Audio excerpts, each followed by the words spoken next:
Welcome, everybody. I'd like to reconvene the Thursday, August 25th, 2022 Roanoke County School Board meeting. Apologize, we were in closed session and it ran a little bit longer than we thought, but would like to welcome everybody. Mr. Ray, if you would please read us out of closed.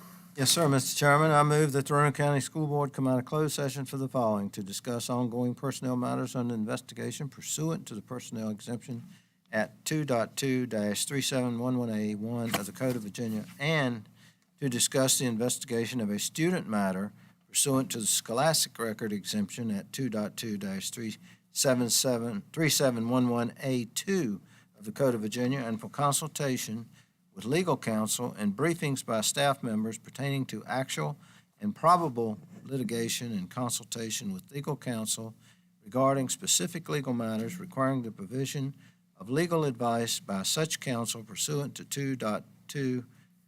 2.2-3711A7 of the Code of Virginia. And also I move to certify that to the best of each member's knowledge, only business matters lawfully exempt from open meeting requirements under this chapter, and only such public business matters as were identified in the motion by which the closed meeting was convened, were heard, discussed, considered in the meeting by the school board. Second. Have a motion and a second. Madam Clerk, the roll, please. Yes, ma'am. Yes, ma'am. Yes, ma'am. Yes, ma'am. Yes, ma'am. Item number 2.03, action from closed session. Mr. Ray? Mr. Chairman, Yes, sir. I'd like to reference RE 2022-2023 religious exemption. I at 9, 10, 11, 12, 13, and 14. Second. A motion and a second. Madam Clerk? Yes, ma'am. Yes, ma'am. Yes, ma'am. Yes, ma'am. Yes, ma'am. Any additional items from closed session? Yes, Mr. Chairman. I'd like to make a motion to uphold the superintendent's decision regarding case number 2022-2023, number 2. Second. We have a motion and a second. Madam Clerk, the roll, please. Yes, ma'am. Yes, ma'am. Yes, ma'am. Yes, ma'am. Yes, ma'am. All right, item number 3.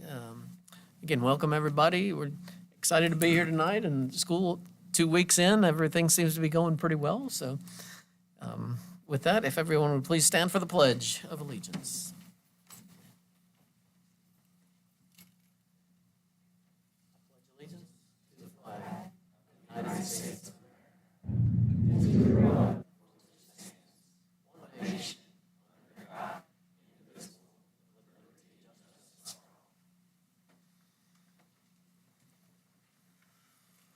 Item number 4, announcement of changes to the agenda. Anybody? Mr. Chairman, make a motion to approve the agenda as presented. Second. A motion and a second. Madam Clerk, the roll, please. Yes, ma'am. Yes, ma'am. Yes, ma'am. Yes, ma'am. Yes, ma'am. All right, item number 5, presentations and recognitions. It seems like we're going to start off right where we finished last school year with a lot of green and gold. So, item number 5.01, recognition of Glenver High School VHSL 2A state champions in girls track. Dr. Franklin, welcome back. Thank you. I wouldn't be here without them, that's for sure. Members of the board, Dr. Nicely, thank you guys for having us. We are so proud of these young ladies. This is a repeat state championship. They won it last year and this year, 2022. We're very proud of them. I'd like to turn it over to our coaches, Mr. Neil Swanson and Mrs. Amanda Spradlin.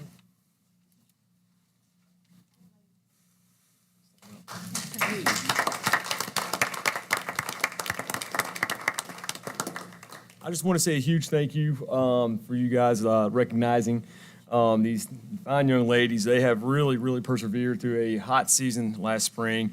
They were also so committed to doing the stuff they had to do. I wish we had our full team here tonight. We're missing Carly Wilkes, who's down at Furman running. Also Delaney Eller, who's down at Emory and Henry. She's running as well.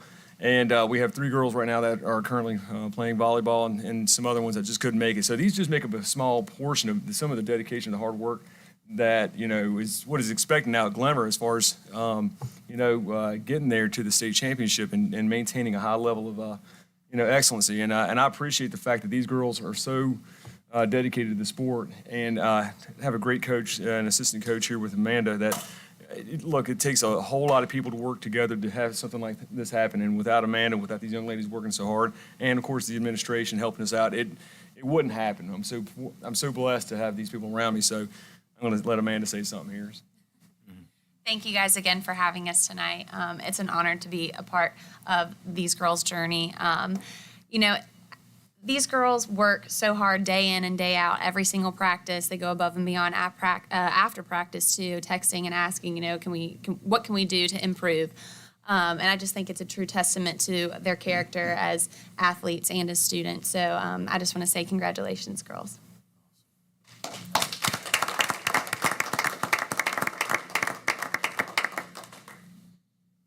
We've got some certificates to hand out. All right, sir.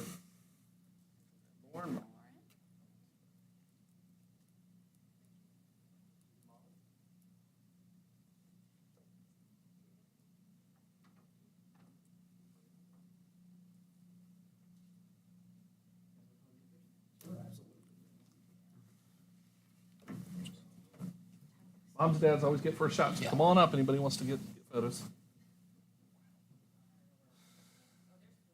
And once you get students to step down.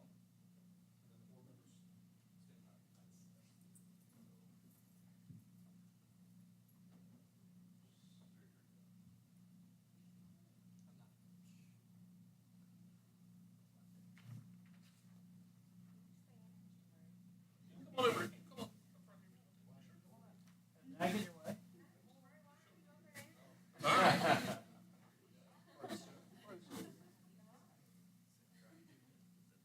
All right, here we go.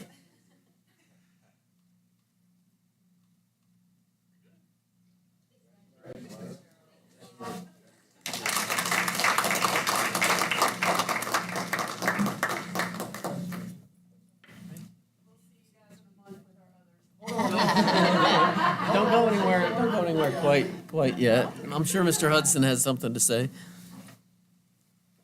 So I had the opportunity years ago to coach with Coach Swanson there with football, and we had such a blast. He's a true leader to our kids, and Amanda was a student when I was at Glenver, and I'm just telling you, and Corey, you guys are really what make our community great. When I think of Glenver, I think of you guys, and I'm very proud to serve and be a part of what you guys are accomplishing. It's great. Thank you guys for everything that you do, and congratulations, ladies.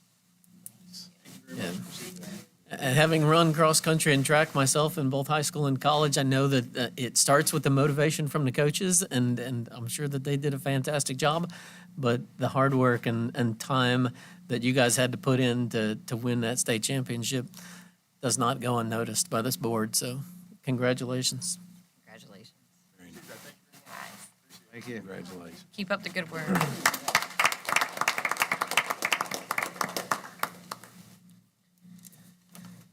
Item number 5.02, recognition of the American Heart Association grant, Mount Pleasant Elementary School. Miss Allison Angel and Miss Jill Lane, along with Mr. Burcham, Miss Wallace, and Miss Bartlett.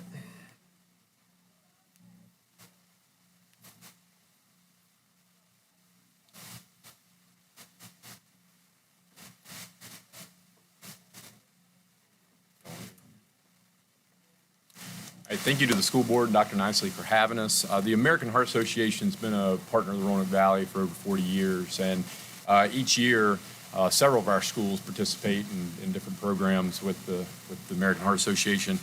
Such programs such as the Kids Heart Challenge, which a lot of us probably remember as Jump Rope for Heart, Go Red campaign.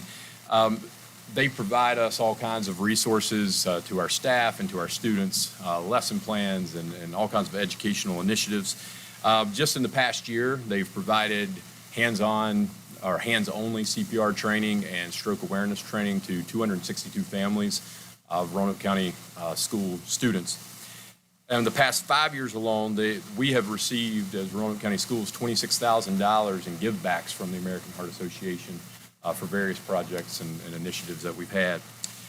Last year alone, our schools raised over $64,000, and that included Case Spring Elementary raising $34,000 on their, or $32,000 on their own, which was probably one of our highest we've ever had, right? Yeah. Yeah. So one of our own families in RCPS, the McGuire family, they've benefited directly from the give back that have come through this initiative. And at this time, I'd just like to introduce Paula Wallace and Abby Bartley with the American Heart Association to present the grant to Mount Pleasant Elementary School. School board members, Dr. Nicely, thanks for having us. I sit in a senior role with the American Heart Association covering our Eastern States region, and 32,000 schools work with us, and they have the opportunity to apply for a grant. And this year, 63 schools across the nation received a grant in our spring cycle, and I'm very proud as a Roanoke County parent and being here tonight that we actually have one of the grants right here. So 63 in the nation and one here in Roanoke County. So Paula will tell a little bit more. But I just want to say thank you and congratulations. So. Absolutely, absolutely. Thank you all for allowing us to be here tonight. I'm truly thankful, excited, and thrilled. And as Kevin mentioned, we are so proud of our over 40-year partnership with Roanoke County Public Schools. And so I would like to start just by recognizing that and acknowledging that. And so on behalf of the American Heart Association, we do have a Heart of Gold award that I'm going to present to Dr. Nicely and the school board in appreciation of our 40 years of partnership.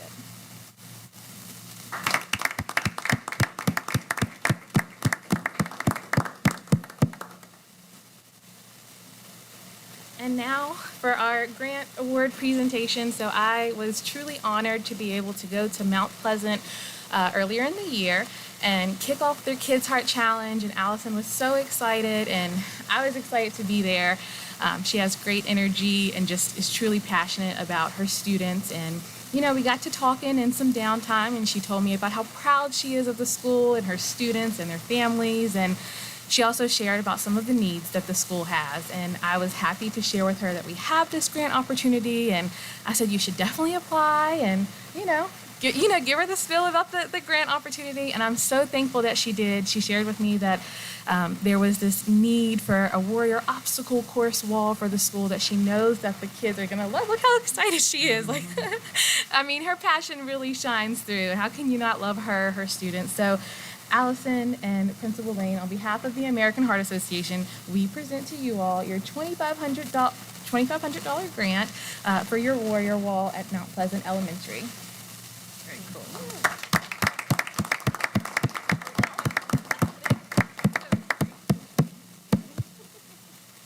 Thank you.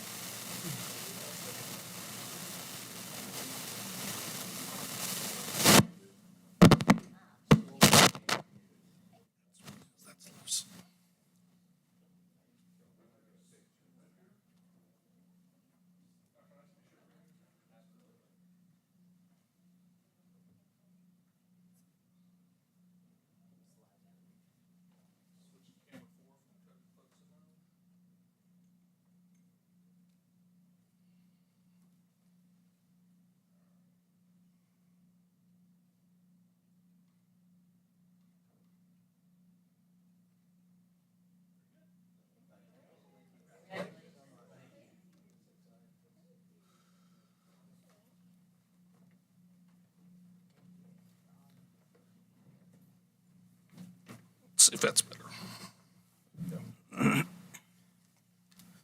All right, on to item number 6, hearing of citizens and delegations.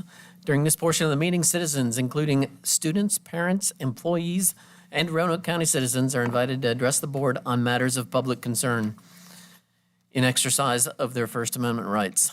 We do ask speakers to be respectful and civil in their comments and address the board chair rather than individual chair or individual board members. Speakers have 3 minutes to make their comments, and we will be signaled by the lights on the podium. Please be aware that the board members listen to the comments but do not respond. We've got 2 speakers tonight, the first of which, Ms. Shirley Martin. Welcome back, Ms. Martin.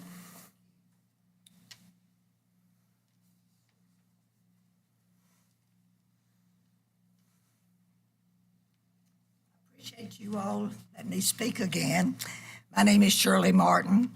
I live in the Glenver area, and I have 2 great-grandchildren that are in the Glenver Elementary School. So Glenver's a part of my life. And I appreciate you guys so much because you've got a responsible job, and I appreciate what all you do. You got a lot of people to please, so thank you very much. I'm an advocate for homeschooling, for Christian schools and private schools. But however, I'm here tonight to talk about our public schools because we need to save our public schools. And I see what's going on all across our country, and it looks like there's a lot of work to be done. But I want to say tonight that I do not support the critical race theory, the transgender, or any other sex behavior to be taught in our schools. This curriculum will destroy our schools. Parents, grandparents, teachers, our educational leaders need to know the indoctrination of America's children by our schools. You need to really know what's going on. And the National Teachers Union is a big supporter of this curriculum. And I think people need to really do research to support this and not just hear what I'm saying, but do the research for that. And I encourage our people here tonight to be in prayer for you all and for our leadership and for our schools, our teachers, because these are not easy things. And they're coming down the pike. They're all over our nation. And I just thank God for you all and trust you'll do what's right. Thank you. Thank you, Ms. Martin. Our next speaker, Ms. Courtney Cutright. Welcome back. Good evening. Chairman Linden, school board members, Dr. Nicely. I'm coming to you tonight to share some concerns I have about the Raptor Safety app, which school staff have been instructed or encouraged to download to our personal cell phones. I really appreciate the division's commitment to top-notch school safety. I just question the appropriateness of having staff install a work app on our personal cell phones. I truly hope I never have to issue a critical emergency alert, but I acknowledge that based on the world we live in, that I, as a classroom teacher, have to be prepared for the worst. I saw today in an after-school training that the Raptor app can do some really great things in the event of an emergency. But I fielded many questions and concerns about privacy when it comes to using our personal devices. I want to say publicly that I appreciate Dr. Stegall's responses to my questions and her patience. She tells me that no personal information is collected from our phones when connected to school's Wi-Fi except for the MAC address. Unfortunately, this statement's not included anywhere in Roanoke County Schools policy. To protect the division and its employees, I really believe that this needs to be specified in writing. Staff sign an acceptable use policy at the beginning of each school year that essentially states we have no expectation of privacy when using school-issued technology, such as email and laptops. But what about the Wi-Fi networks we're connecting our personal devices to in order for the Raptor app to function at its best? If the division truly cannot access what's on our personal devices, let's incorporate a policy to that effect. When I worked in the corporate world before teaching, I had the option of my employer providing a phone or paying me a stipend for the use of my personal device on the job. I haven't been able to do a lot of research on this yet, but I do know of at least one county department that pays a modest stipend to employees who do not wish to utilize a county-issued device, but prefer to use their own instead. Most teachers that I know were used to going above and beyond, but being expected to use our own devices, I think, is too much. As educators, we're notorious for digging into our own pockets to fund the needs of our classrooms and our students, but that doesn't make it right, nor should it be expected. If our personal devices are being used at the division's request, there needs to be a policy to address privacy, and employees should be compensated for the use of their personal devices and treated like professionals. Thank you for your time. Thank you, Ms. Cutright. Item number 7, consent agenda, and those are items that we've gone over extensively in either previous meetings or a work session. I have a motion to approve consent agenda. I'll make a motion. Motion and second. Madam Clerk, the roll, please. Yes, ma'am. Yes, ma'am. Yes, ma'am. Yes, ma'am. Yes, ma'am. Item number 8, we have no action items this evening. Item number 9, 9.01, the 2022 Youth Risk Behavior Survey. Ms. Nancy Hans, Mr. Kevin Burcham, and Dr. Hughes.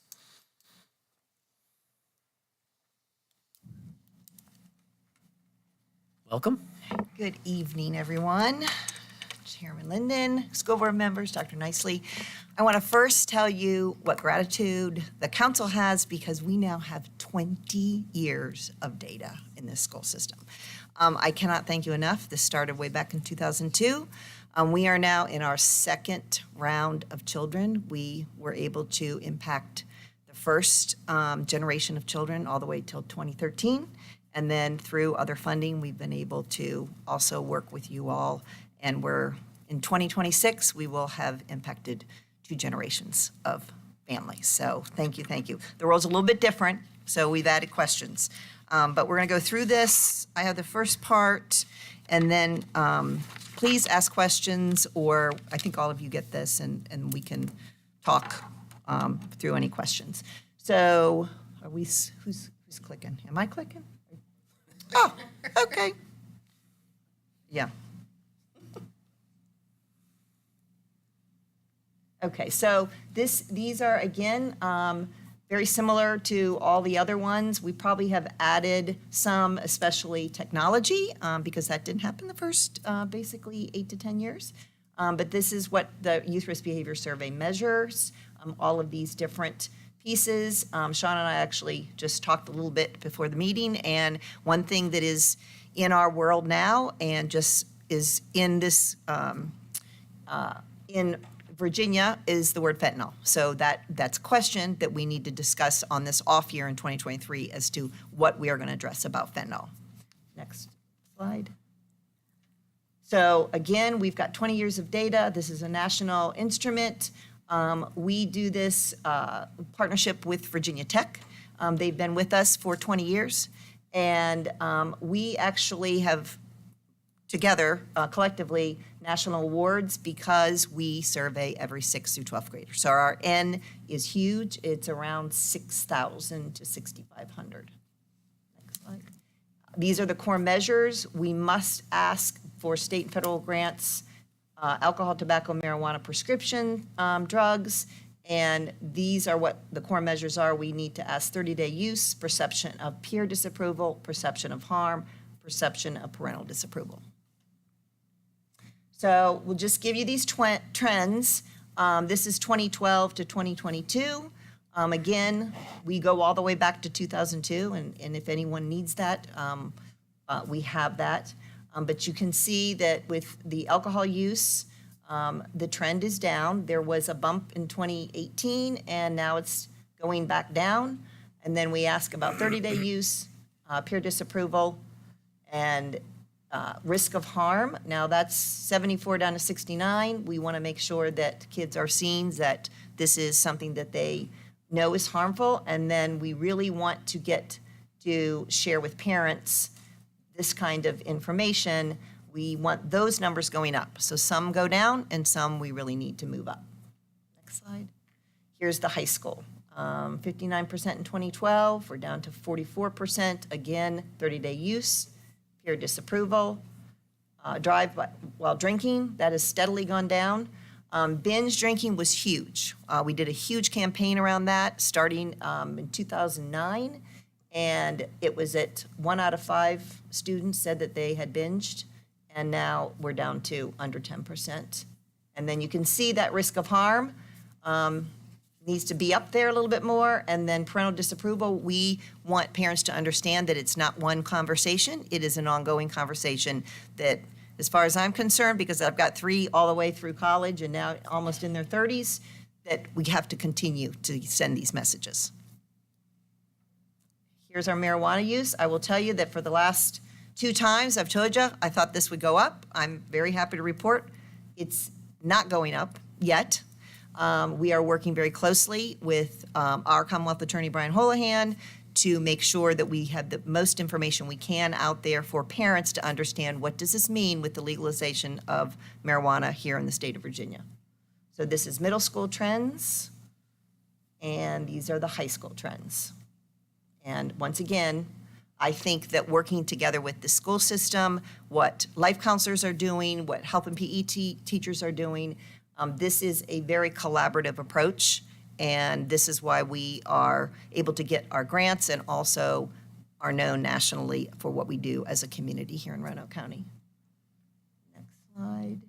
So internet and social media, we didn't have to start asking questions till probably around 2010, 2012.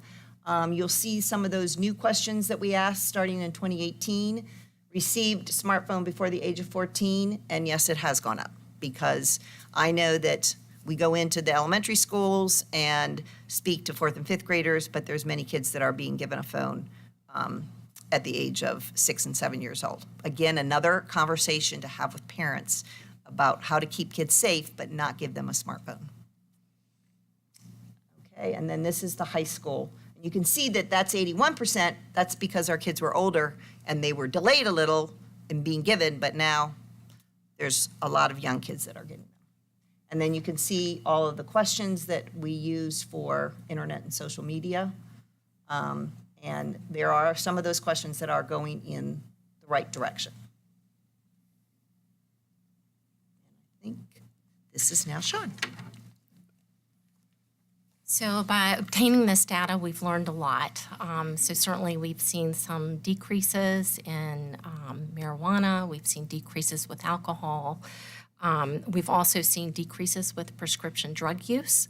So that piece is good. I'm going to talk about a couple of the things that Nancy didn't mention. One was the prescription drug use for high schoolers.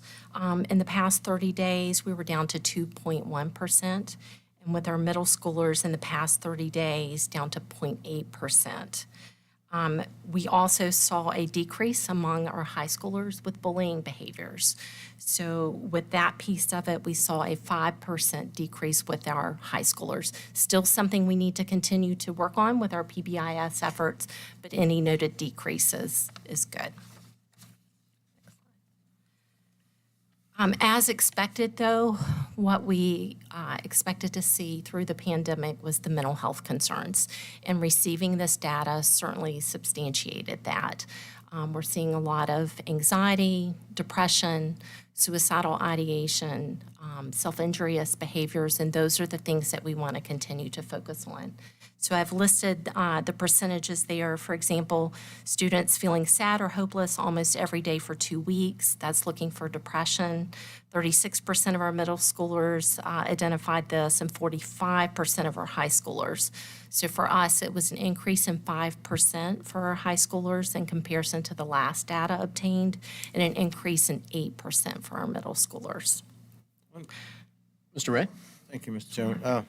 Not to stop you on a roll here, but I know we met with the Student Advisory Council at the end of last year, and there was a big concern, and Dr. Hughes and Dr. McClung went out and we met with the students and took notes, and I was going to ask for about an update on this. What are we doing with our life counselors, and how are we seeing a progress in that, because they had a lot of valid concerns on mental health?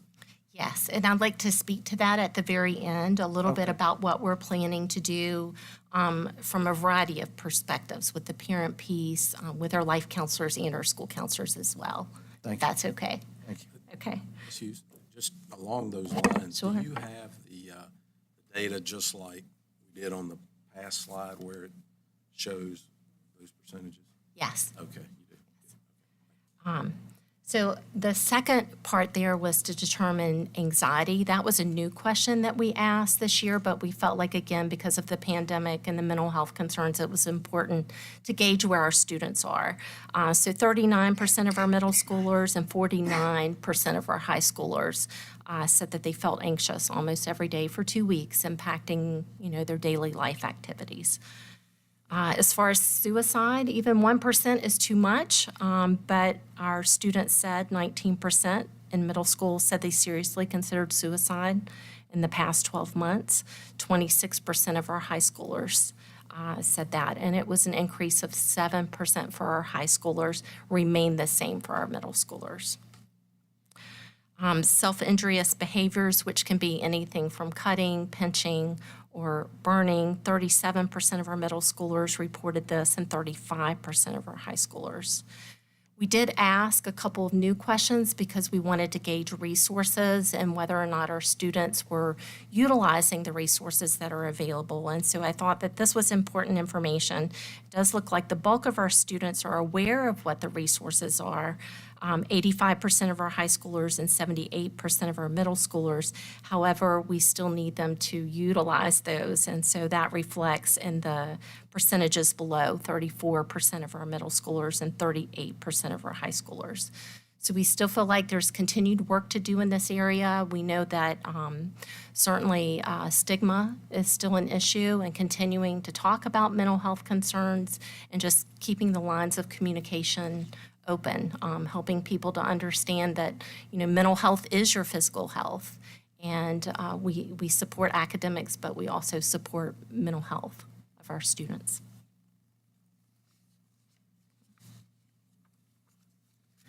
One of the most important things we can do is making sure that we have lots of protective factors. This is what we can do to mitigate or eliminate risk with our students. And so we asked our students a variety of different questions. I'm happy to report that in most of these areas, there was an increase. So when we asked students, are you being acknowledged, or do your parents know when you've done something well? 68% of our middle schoolers said yes, and 58% of our high schoolers said yes. This was an increase in both areas, but again, something that we can continue to work on. Do you have one or more adults other than parents who encourage or listen to you? 83% of middle schoolers said yes, and 81% of high schoolers said yes. So this was a increase in middle school parents, and the same for high school parents. Having opportunities to get involved, we all know it's important to keep our kids involved in things. Lots of opportunities, and our students seem to acknowledge this. 94% of middle schoolers and 92% of high schoolers. And that was an increase in both of those areas as well. Volunteering in the community, I think, is a great opportunity, but because of the pandemic, we did see a decrease in both of those areas. So we feel like those numbers are low because of that, 48% for middle school and 30% for high school. And then the last one there, parents know where their students are and who they're with when they're not at home. 94% of our middle schoolers and 90% of our high schoolers acknowledge that. And there was an increase in both of those areas. So what we know about protective factors is that it takes a village. It takes the parents, it takes the teachers, the staff, the counselors, and the community in order to make a difference. So we need to continue to foster communication and build healthy relationships. We need to continue to encourage parent involvement and healthy engagement with adults. And we need to continue with our PBIS efforts so that we can build positive, safe, and affirming school environments. So now, what do we do with all of this data? So we review our data by grade level, gender, school, and district. We meet with our life counselors to discuss the data for their school. The life counselors share the data with their school's core team, because each secondary school has a core team that works and supports students. We compare this data to data that we've gathered in our own program areas in order to make some informed decisions. We evaluate our programs that are currently in place and then determine if there's anything that we need to do to be more effective in these areas. Clearly, mental health continues to be a concern for our students, and in light of this, we've decided to do some things. Our life counselors will be circling back around to provide parents and students a booster on mental health training and resources. Our school counselors will provide elementary students training on stress management and coping skills. We have also decided to provide a face-to-face mental health training on September 19th at Northside High School at 6 p.m. We will offer a virtual opportunity as well on September 27th at 6 p.m. We have also asked several of our community members to join us in a panel discussion. So we've reached out to Blue Ridge Behavioral Health, Suicide Prevention of Roanoke Valley, and even our Roanoke County Police Department. Our topic this year under the PBIS umbrella is substance use. Our life counselors and our school counselors have already presented in 25 out of 27 of our schools during Teacher Work Week in order to provide the teachers with some basic information about substance use. Our life counselors will be providing substance education to our secondary students, and our school counselors are going to provide a presentation on healthy choices to our elementary students. We will also be offering an opportunity for our parents to learn more on substance use and resources, and we'll continue to work with the Prevention Council and community conversations, and we hope to do that this fall.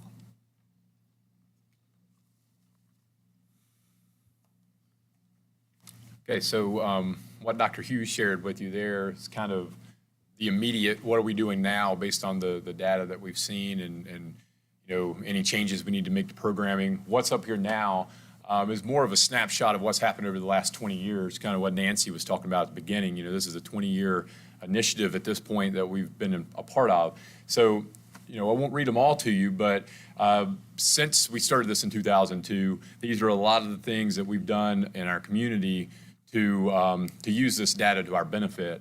As you can see there, prevention clubs are now in all middle schools and high schools, and they've been there for about 18 years now. And as both Nancy and Sean mentioned, you know, they mentioned it takes a village in the community. As you can see, a lot of these things are outreach into the community. The SROs and media campaigns that we've been a part of, reaching out to the Roanoke Children's Theater, addressing topics that during that year seemed to be a hot topic that need to be addressed. We've done a great job with that, I feel like. The prescription take-back nights, where you can go and drop off any medications you have that aren't being used that you need to get rid of and get out of your house. The SROs being able to be in all of our schools now, and they actually are going in and taking part in instruction. That's been big for us. The community conversations is big, and I know, once again, Nancy and Sean both address the need for parents to be involved. And I think Nancy would tell you that's probably one of the biggest things that we've done to get parents involved is to begin those community conversations. And each year they've been about a different topic, and they try to have them at different areas around the county so that everybody has access to come in and get the information that's needed. And that's more, you know, addressed at getting the parents the information. We try to get the students the information in the school, in the classrooms and such, but getting it to the parents is just as important. The federal, state, and local prevention grants that we've received since 2002 are now up to almost $3 million. And the current grants that we work with are the CARA grant, which is opioid prevention, and then the Partnership for Success grant, which is specific to alcohol, marijuana, and meth. For more information on this, of course, with the school setting, you can contact Dr. Hughes, Karen Garlow, or myself. Also in the schools, you've got your counselors and your life counselors there. And in the community resources, of course, can always reach out to the Prevention Council. They now have their website, Facebook, Instagram, and LinkedIn. Nancy Hands is the executive director, of course. And then, of course, Nancy will tell you they'll take volunteers and anybody to join in with their efforts at any time that you feel you're up to that. Thank you guys for your time. Thank you. Any questions? Mr. Ray. Well, I got a comment and then a question. But, you know, I've been to some of your meetings, Nancy, and been out to some of the community meetings, and I admire what you're doing. You ask the tough questions sometimes, you know, about cell phones and some of the things that are going on. And I think you shock some of the parents too, so that's good. And I think that, you know, they need this. And I think that is so important if we can reach those parents. And the parents are going to, that'll be the reflection on the students. So, you know, that's so important. And I do appreciate what you do. The question I had was one of the things that stuck out to me was felt that their parents would be nervous if they know what they did on the internet or via cell phone. It went down. It went down from 2016, you know, and I was sort of shocked. Do you attribute that to anything, or do you want to tackle that question? Well, I mean, this phone has become our life. And, we're now talking to third graders about it. But again, this is where parents, we've got to get parents to know that once you give that, your parenting, I tell them, it goes up 120%. I've got 3 kids that all went through this county schools, and it's an amazing county, but this is now in parents' lives. And this is where, when we speak, Sean and I know that mental health, substance use, the phone to me is the connector, because kids don't have to talk about it anymore. They can go to Snapchat and get something that they want. So this is where it's a level up, and parents need to sort of bond together. I'm still going to say, wait until the 8th. Don't give your kids phones in elementary school unless it's a tracker. You need to know that they're home safely. I will continue to say that, because the research shows that this phone is what's, it's what the nexus is. It's where the kids are all connecting. Yeah, and I think where the apps came in, they're changing all the time, and I think you mentioned some in some of your meetings, and some of the folks had never heard of it. Oh, there's new ones as of yesterday. Yeah, so it's happening all the time, but thank you. Thank you, Mr. Chairman. Ms. Fajani? Well, I've known Nancy for a long time. I just want to express my gratitude. Your passion, your commitment, you're a champion. And you've been doing it for a long time. We met the other day, talked about some of the things that you guys are looking at moving forward. I think this school board understands what's going on. I think as a parent myself, I see it, I hear it, I talk to my kids about it, and sometimes it's just not enough. You talk to your blue in the face. So the fentanyl, I'm glad that you're going to address that. That's a big concern of mine. These kids are just, some of them, they don't know what they're doing. It's one little pill. They're used to exchanging medicines nowadays. When I was a kid, you wouldn't ever take somebody else's medicine. This is just a thing. They can go on Snapchat. They can ask for a pill, and next thing they know, they think it's something and it's something else, and they're poisoned. They're dead. So I'm so thankful that you're here in our community, because I hope everybody realizes, I hope they do, what a blessing you are to this community. So thank you. Takes a village, though. I know. We're all working together. It's a lot. So I'm very grateful to all of you for our support. Yep. So I guess the one question I do have, and this is the $6 million question, is how do you continue to make an impact? How do we get there? What's the next step? How do we bring it to the next level? I think. Well, we will continue to, the last 2 grants, we have a 5-year grant, Partnership for Success, that we were awarded October 1. You all are always partners in all these grants. We got the second round of funding for the CARE grant, which does deal with fentanyl, and that just started. We just finished year 1, so we got 4 more years. I am going to say that I'm going to retire at some time in the next couple of years. I'm not going to be with you into the 3rd generation of kids. But I think that we have to continue to have this sustainable, and that's where we have to go and talk. How do we sustain all this? We can talk about funding with the grants, but then the grants, we were one of, I think, less than 20 in the country that got the PFS in 2019. So I think that we are constantly watching what's happening, because the landscape is changing way faster than I would have ever thought. So, but we are committed to do all we can. We are nearly 22 years old. Well, thank you. Mr. Hudson? I have a question for Dr. Hughes. I don't mean to put you on the spot. And thank you guys for everything you've done. It's very informative. Attended the student advisory conference last school year, and one of the things that was brought up, some students felt like they didn't have acceptable access to counselors. So I guess my question is, with the rise in the mental health needs that our students are having, do you feel as though we have enough staff to cover what we need? Or is that something us as a board needs to look at to fulfill some gaps?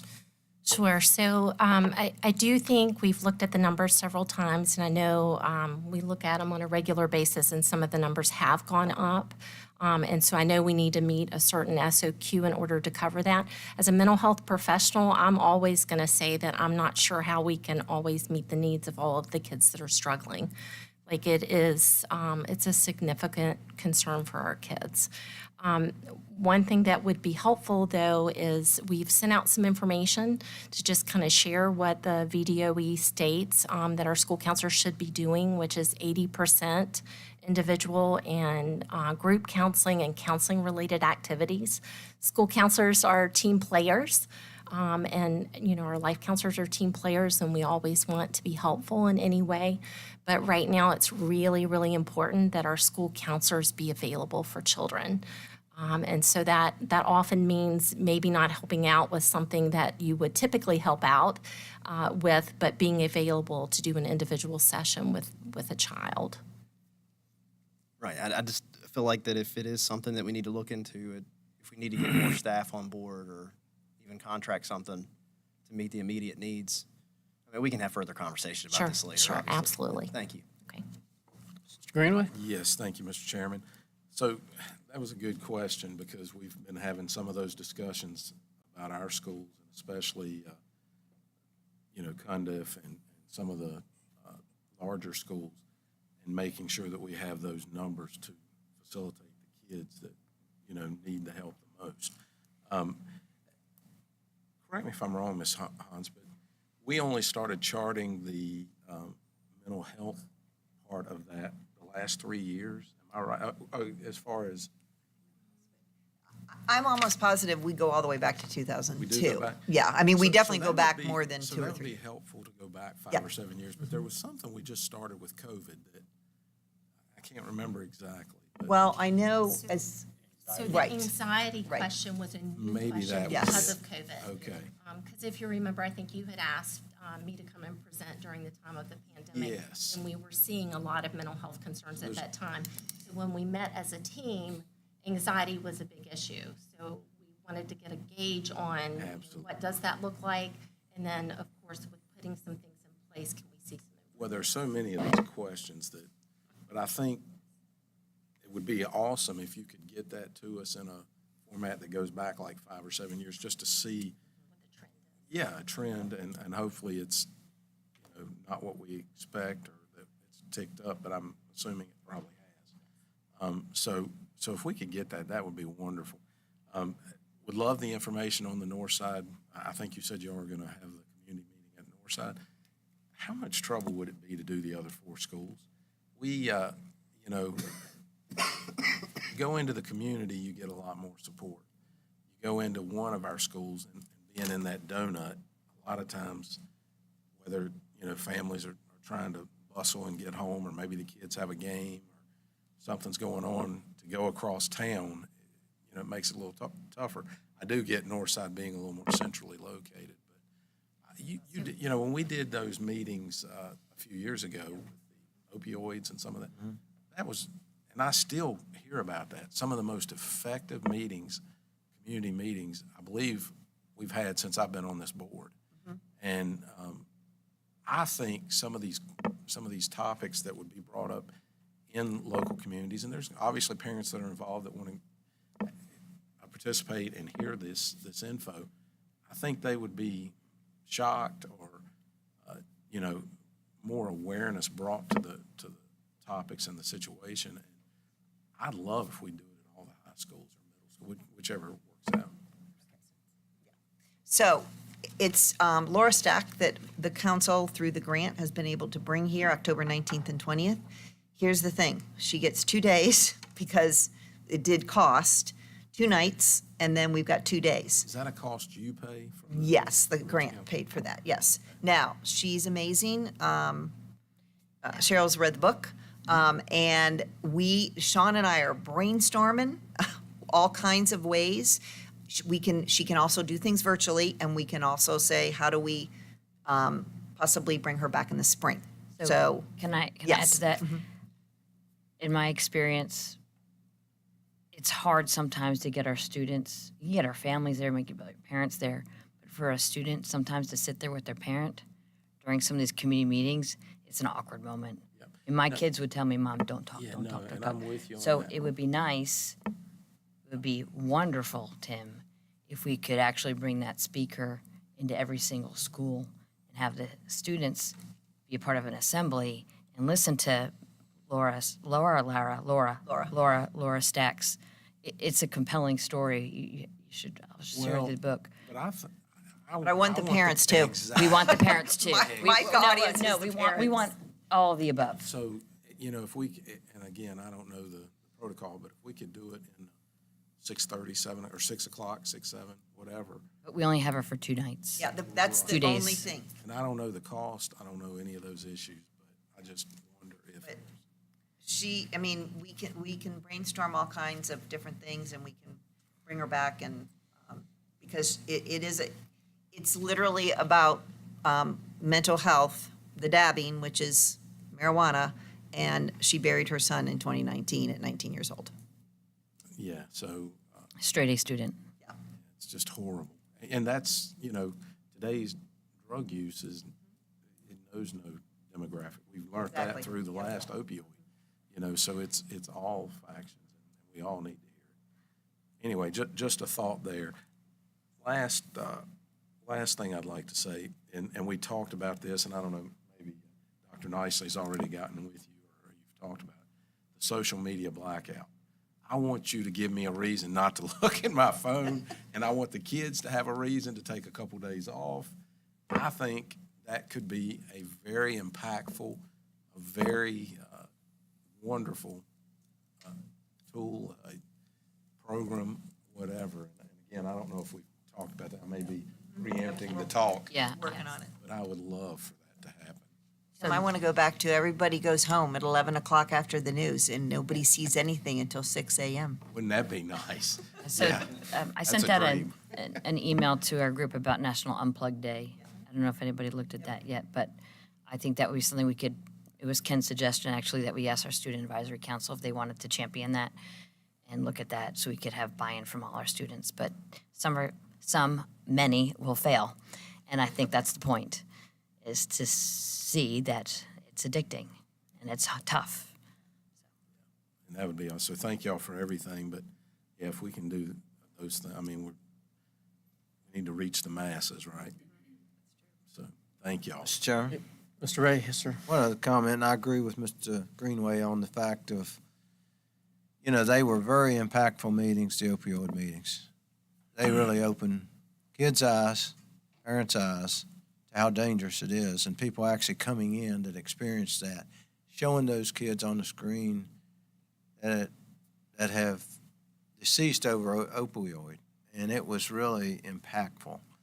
And I certainly agree with Mr. Hudson on what do we need to do with the counselors? We need to do it. And I think isn't there a number you get to, and then you get another counselor, and, there's a certain, and then it may get close, but I think we need to look at it from a standpoint from our side of the dais here, that if you need it, we need to do it. And if you see the need, you need to tell us, tell staff, tell Dr. Nicely that, you see the need for this. Because we got to reach those kids before they, gosh forbid anything happen. And you saw the statistics on, the thoughts that they have. So I think that's so important. Nancy, I think we went back to the days of the Board of Supervisors when we funded you to get going, right? Yes, we did. Okay, good. And I'm glad you're still there. Thank you. I too would just like to reiterate my thanks, the passion that all of you have and the entire council has for keeping our students safe, keeping our community safe is just so impressive. But one of the things that stood out to me there was the mental health numbers, and certainly there is a concern there. And as you said, it takes a village. Dr. Hughes, could you maybe speak to what we may be doing to help coaches or teachers or, all these people that come into contact with our students during the day, what they may be doing, not just our counselors, but our coaches and our teachers given information as to how to identify how they could help with mental health Sure. issues? That's one of the things that we continue to be concerned about is just trying to make sure that everybody has basic information. Look fors. When do you become concerned? When do you refer a kid to their school counselor? Or just the PBIS, building relationships with kids, helping kids feel welcome every day. We don't want outliers. We want every child to feel secure and safe in the school environment. I want them to reach out. So there is absolutely nothing that you can't talk to someone about. It's just figuring out who that someone is. And that someone could be a teacher, it could be a coach, it could be a parent.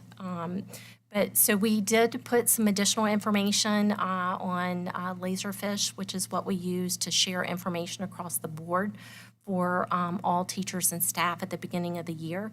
Basic information about anxiety and depression, signs of suicide, things to look for, resources for them if they want to continue to get some additional education on these topics, because we do know kids are struggling in every classroom.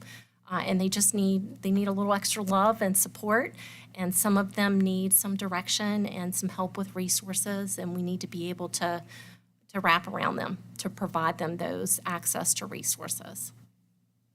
Very Thank well you. said, and don't let me speak when we need to. Everybody will get that, but yeah, don't let me be the speaker. Thank you for the information. We need to make sure we're not burying our heads in the sand, and the parents, it includes parental involvement. So the more we can do to get as many parents this information and get that information out to the community, the better our community will be. So, thank you. Thank you. Item number 9.02, request to accept school-based health workforce grant and appropriate $74,325 from the grant fund contingency. Dr. McClung.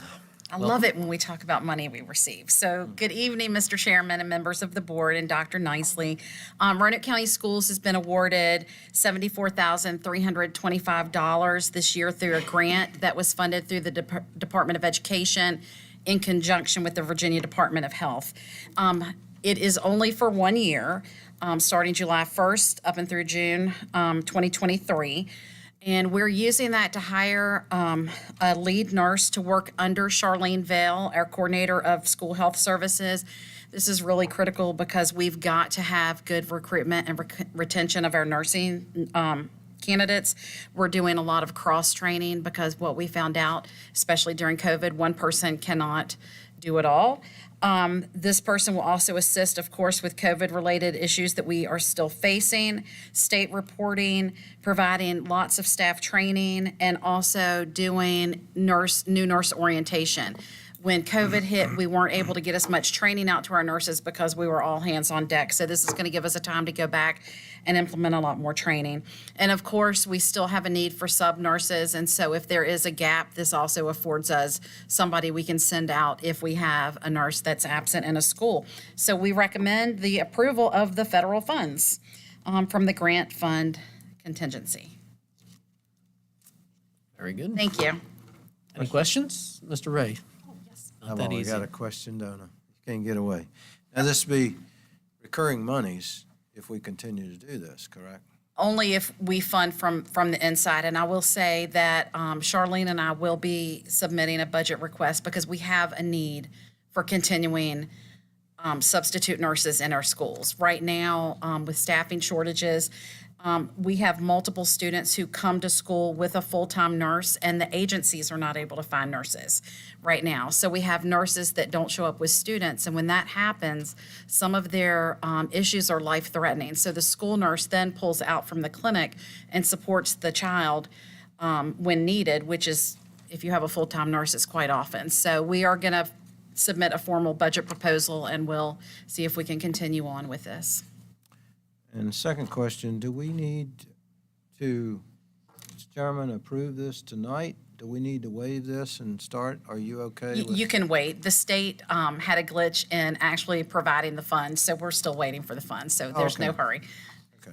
I thought you Thank you. talked about June. and Yeah, whatever. no, thank you. Thank you. Any other questions? Thank you, Dr. McClung. You're welcome. Item number 9.03, policy updates. Ms. Susan Peterson.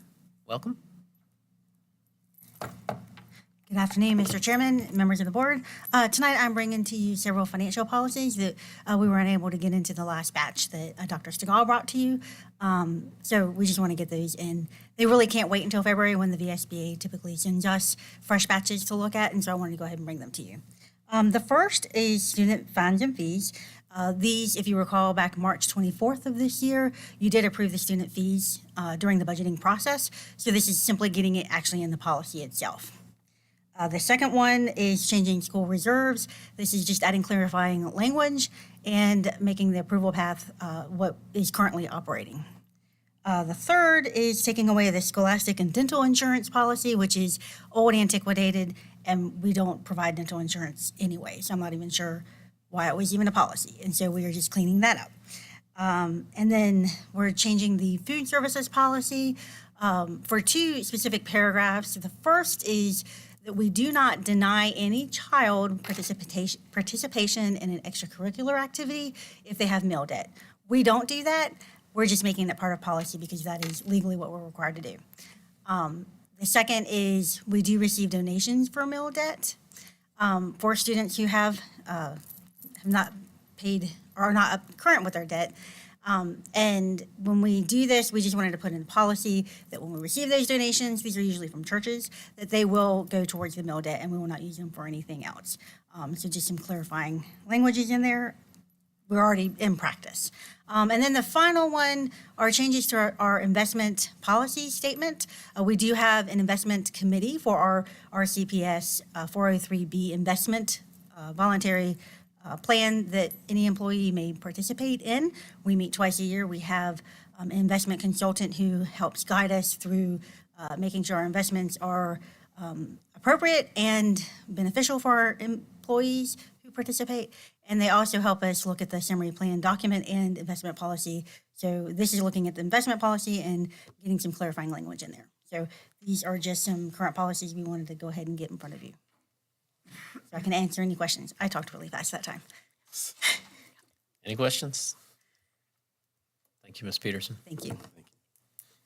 Item number 10, report by Superintendent, Dr. Nicely. Thank you, Mr. Chairman. Just want to report that tomorrow we complete our second full week of school, and I've had a great time trying to get out to as many schools as possible, both when kids arrive in the morning and in the afternoons. I continue to be amazed, first of all, at it's just so great to see, students smiling and eager to get into the, schools in the morning. But I'm continually amazed by just, talking to the bus drivers and just their great mindsets and care about kids. And that they always have a kind word to say, about the students and to the students, as well as all the staff that just welcomes them in every single morning. One of my favorite things I have to say to ask students at the end of the day, I'm talking about how their day went, is, are you going to come back to school tomorrow? And after they look at me like, do we have a choice? Usually they have some really positive things to say about, what happened at school today. So a lot of fun doing that. I'm sure Mr. Ray will mention Penn Forest's anniversary celebration tomorrow, so I'll save that for you. Just want to plug one more word in, in light of the conversation, and thank you for engaging in the discussion with the YRBS and especially the mental health concerns. Just to acknowledge the kind of limb that the school board kind of went out with me on in 2018. We started our life counselor program. That was sort of a new thing in terms of really trying to have licensed mental health counselors in our school. That was a new thing. Never would we have imagined in 2018 what we've experienced the last 2 years that just exacerbated these needs. But I'm so glad that we made that proactive decision to put that program in place and in fact have expanded it since then. So thank you for doing that. And obviously there's a lot of work to be done, and we have great people in place to do that. So thank you. Thank you, Dr. Nicely. Item number 11, reports and inquiries of board members. We'll start with Mr. Ray this evening. I thought you did me last time first. Oh, no, I made my faux pas first. Oh, was you first last time? Yeah, it was me. Just skip Tim this Trust time. me, I remember. You want me to make your comments tonight, Tim? You go for it. No, as Dr. Nicely alluded to, the Penn Forest 50th anniversary will be tomorrow night, starting at 5 o'clock. Principal Jenny Griffiths has done a lot of work trying to get all the former principals that she can there, and she's got a great group from Linda Wright and the rest of them that were there that she could get in touch with. And they're going to do food trucks. It's going to be a school tour. So we are really, really looking forward to that. And I know that some of the sheriff's department are going to be out there, so it'll be great. And so we do appreciate that. And after that, then, go on over to Bogle Field for our cross the street rival, Hidden Valley, which they're home this year. So we'll be sitting on the visitor side. First game of the season is usually the last game, so it's really exciting to start out with that game. So after the 50th anniversary, so everyone, please, if you get a chance, stop by there. I did have an opportunity. I serve on the board at the Y, and one of the members knew that I was on the Roanoke County School Board, and he asked me if I would come to his academy opening, Ryan Bell, which is in the city, but it was an academy and that they have, and they want to try to get 100 men there to greet the kids to come in. So I said sure, and which turned out to be an exciting time. It certainly didn't interfere with our opening. It was after that, of course, but it was really rewarding to see that. So if you see me out there greeting kids with my Roanoke County badge on, any pictures of that, don't be shocked. I was out there at the request of one of my fellow board members, who is the principal and director of that facility. So anyway, I went to the Back Creek Civic League on Monday, and I've been involved with them ever since the old days of the school board, and Morgan Griffiths and I getting the bridge replaced, road widened, and working with the Cotton Hill folks in Cotton Hill. So I started going out there regularly, and I happened to go by, and I'm sure Ms. Fashani has been out and seen the new steps that are on the Back Creek, and I won't say any more, but they really are great, Todd. Mr. Kagels, they are really good. I mean, they really did a nice job. So I went over and talked to the guys, and they were working late at night, even with a flashlight, trying to get it done. So, but it really was a great job. I will stop at that. Thank you, Mr. Thank you, Chairman. Mr. Ray. Ms. Fashani? Oh, I get to go number 2 now. Yeah.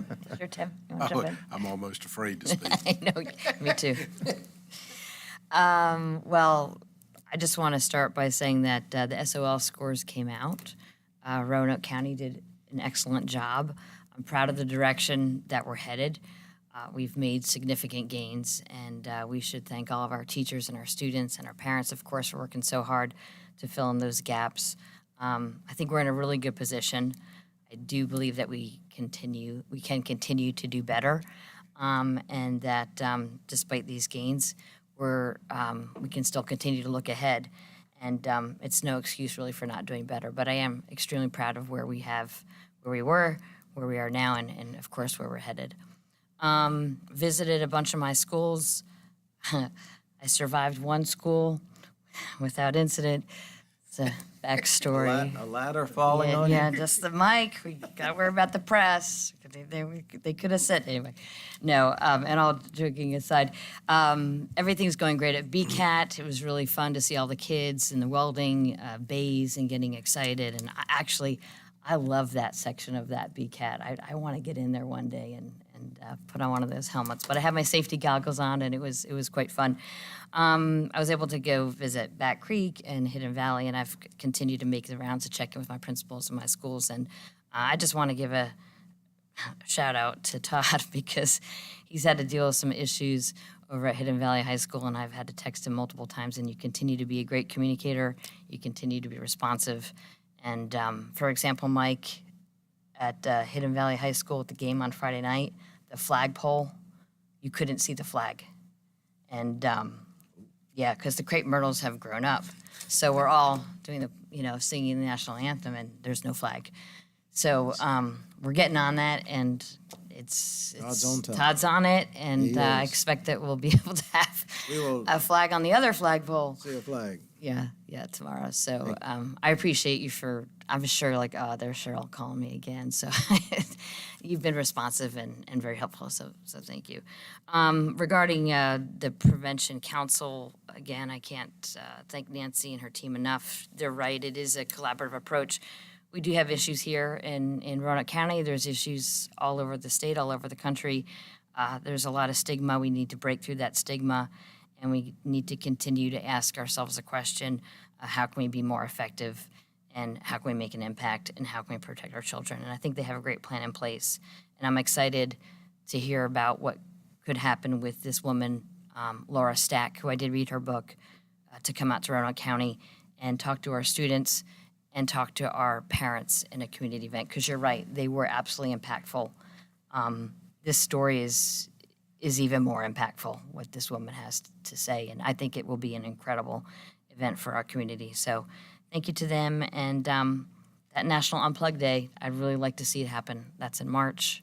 I don't remember the date, but I'm hoping that we can make that happen this year. That's it. We're off to a great start. Thank you. Mr. Greenway. Well, I've got some things to say too, and I hope I can make it through without getting in trouble. So to Dr. Nicely's point about the counselors, it is ironic that we did that the year before COVID. And of course, just being honest, I wasn't one of the folks that wondered if we needed more counselors at that time. And now, since, I've been asking for more counselors. So, views change, life changes, and we thank you for putting those folks in place. And they've certainly served a huge function. You mentioned BCAT. We had our first meetings Wednesday of last week. I didn't get to go last night, but I went the week before. We had a lot of businesses here. It was well attended. Did somebody make it last night? I went last night. It was Cheryl and okay. I did. Yeah. And David. Okay. He said he didn't sit with us, but that's okay. No, he didn't sit Well, with us. We'll go into that later. But, so, we're off to a start. I think we finally crested the hill, right? We've pushed and we've pushed and we've pushed.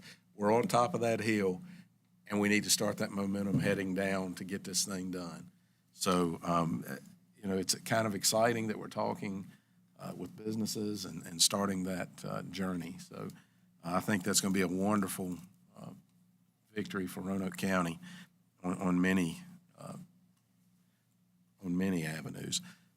Cheryl mentioned the SOL numbers. I've been out of town, haven't had a chance to look at them, and I'll get to do that over the weekend. But some of these numbers are a little bit striking. I get that we're doing better than most and all accredited, and everybody's happy, but trying to choose my words wisely again.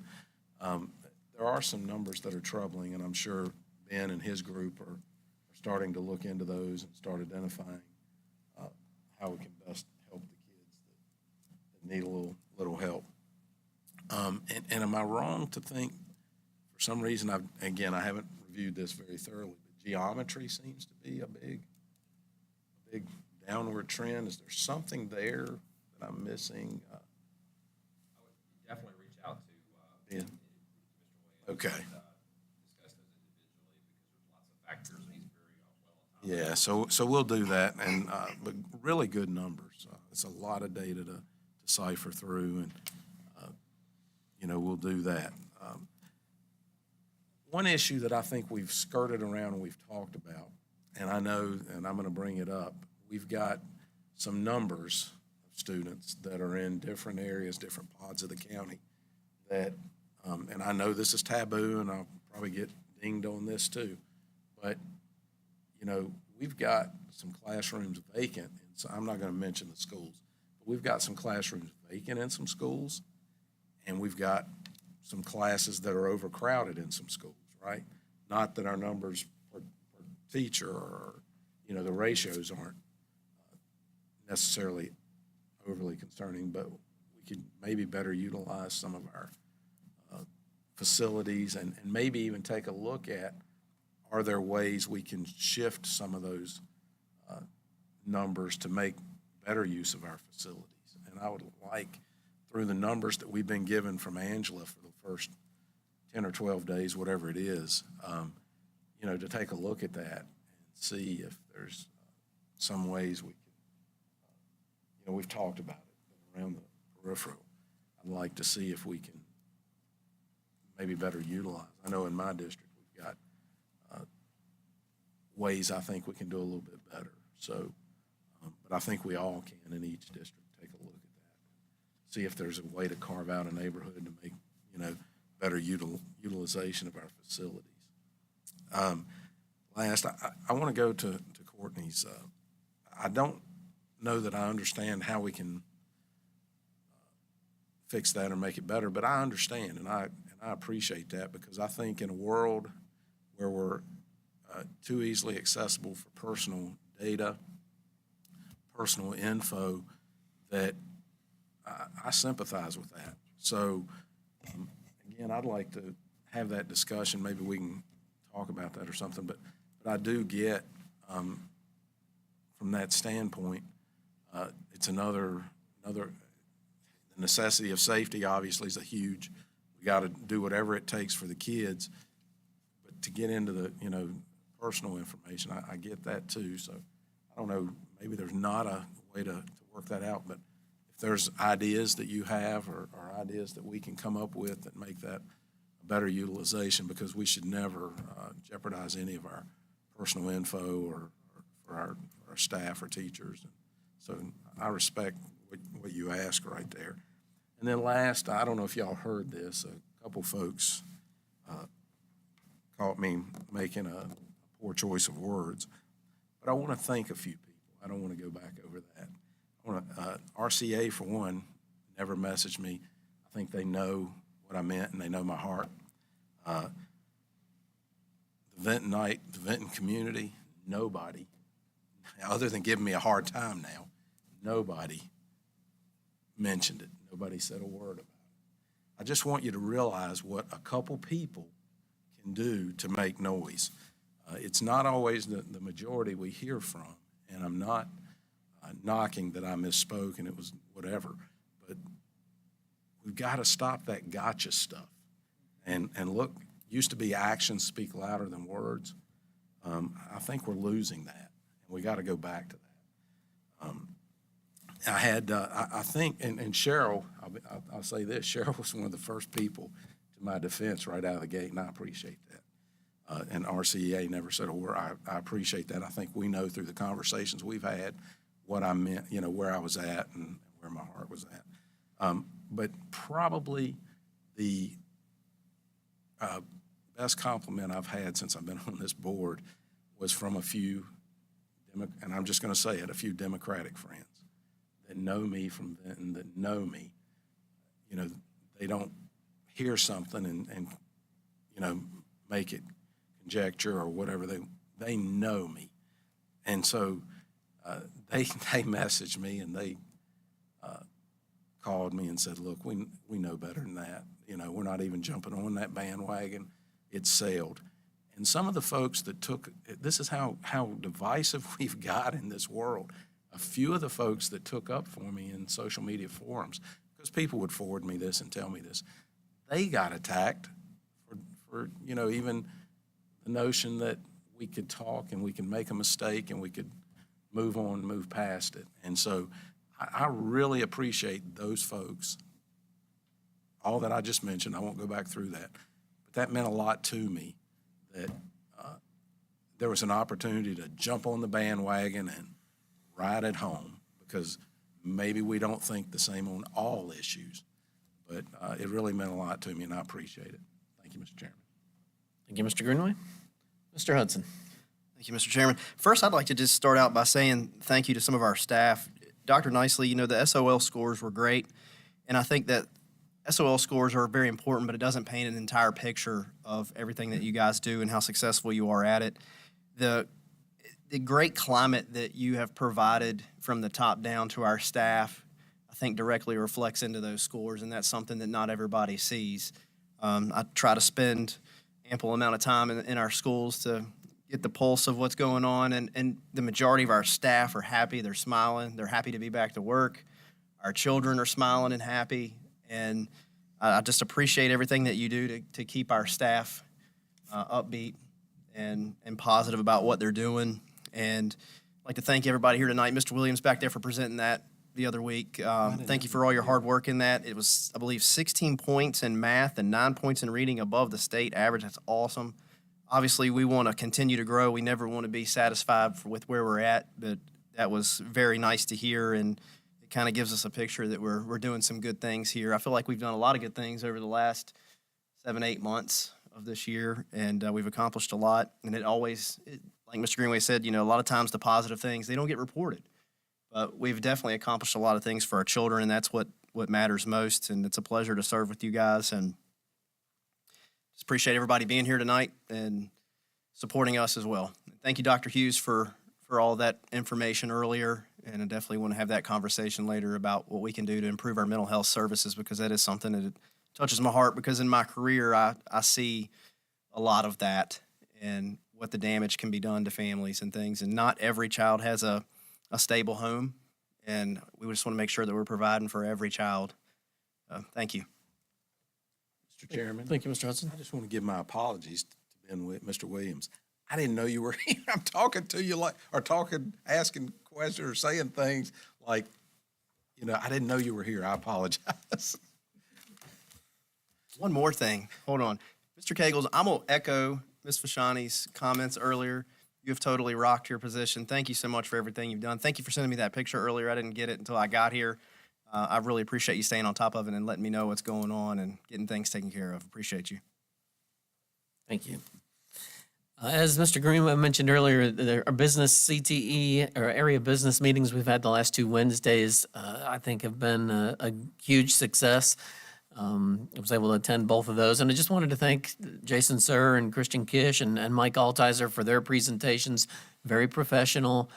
To date, we've had 31 businesses between the Citizens Committee meeting and then the 2 meetings these past 2 Wednesdays. 31 area businesses come out to find out more about what we're going to do with our new CTE center, and the excitement is out there. It's a situation where I'm excited, our community is excited, our businesses are excited, providing some input as to how we can get our students' workforce ready and the things that we may need and can do to help get them ready. So wanted to thank all those businesses that came out and thank the Roanoke County Economic Development team for helping organize that at two very good meetings. So, and other than that, I did just want to comment briefly on what happened a couple weeks ago. When you know what's in a person's heart, you really don't worry as much about what might come out of their mouth. And I know what was in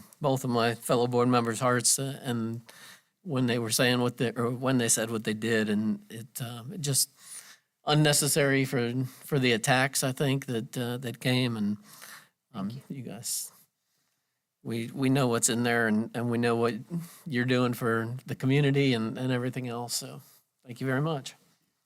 With that, our next meeting will be work session 1 week from today, I believe, or Thursday, September 1st. With that, meeting adjourned.